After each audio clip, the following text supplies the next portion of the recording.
हरे कृष्णा दोस्तों, हरे Krishna bye Anju तहल channel में आपका स्वागत है। मैं आज आपको त्रयोदशी की कहानी सुनाने जा रही हूँ। त्रयोदशी की कहानी कभी भी किसी भी माह में सुनी जाती है और कही जाती है। एक राजा रानी थे। धन तो बहुत था लेकिन उनको कोई संतान नहीं थी। एक दिन रानी अपने दरवाजे पर खड़ी थी।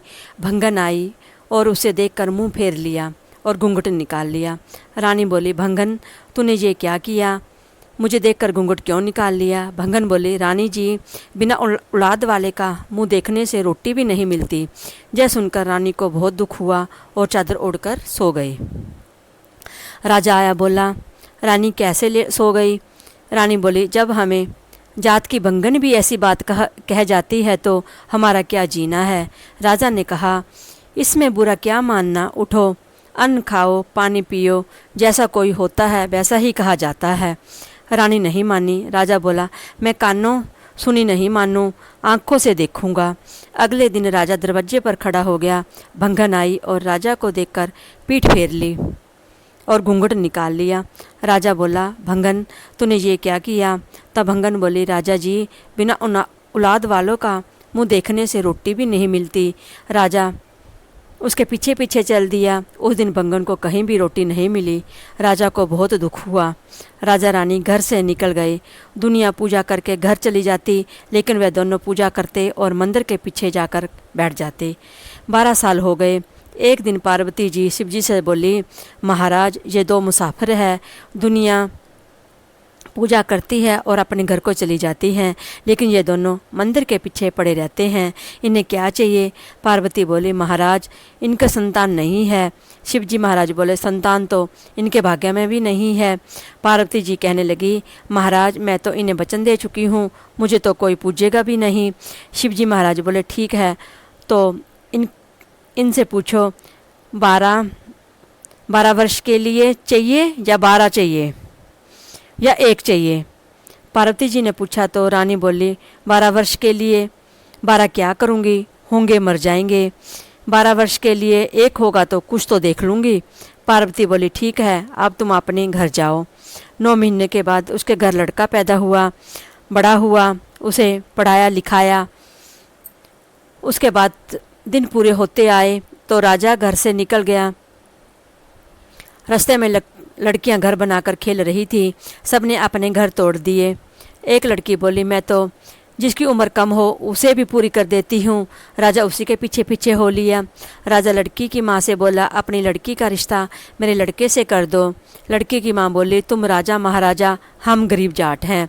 राजा बोला, मुझसे मांगो तो क्या डर है। ब्याह गोना हो गया। रहन सहन लगे। रानी सोचने लगी, अगर मेरा बेटा ना रहा तो बिगानी बेटी को कैसे देखूंगी। बहू कहने लगी, माँ जी, क्या बात है, जब से मैं आई हूँ आप उदास रहती हो। मेरा देना लेना अच्छा नहीं लगा या मैं नहीं अच्छी लगी। सास बोली, बहू ऐसी बात नहीं है बेटे, मेरे बेटे की आगे की उम्र ना है, इसलिए मैं उदास रहती हूँ।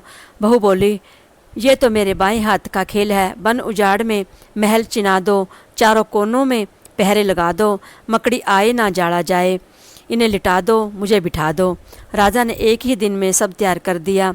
आप सेवा करने को बैठ गई। शिवजी महाराज के दूत आए, बोले, खोल की बाड़।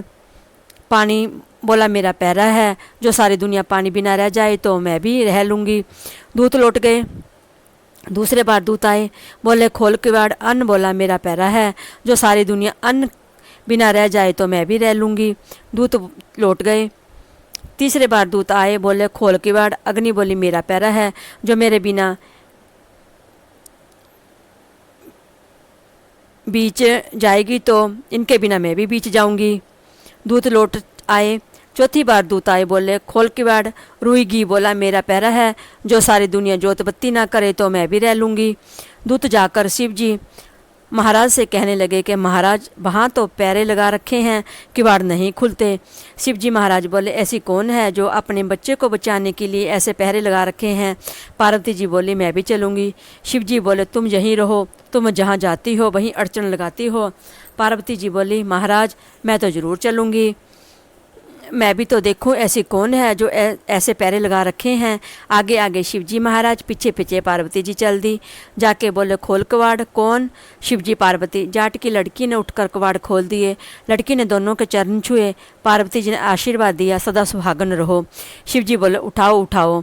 पार्वती जी बोली महाराज ये लड़की अपने दिन कैसे काटेगी? मैं तो वचन दे चुकी हूँ, मुझे तो कोई पूजेगा भी नहीं।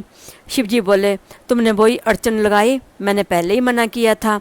शिवजी महाराज ने उंगली काट कर मुँह में डाल दी, हर हर करता बैठ गया। पार्वती जी ने अपने बिच्छू उसे पहना दिए। पार्वती मैया जैसे सुहाग उसे दिया वैसे सबको देना। कहानी कहने वालों को भी, कहानी सुनने वालों की। बोलो माता पार्वती भोले बाबा की जय।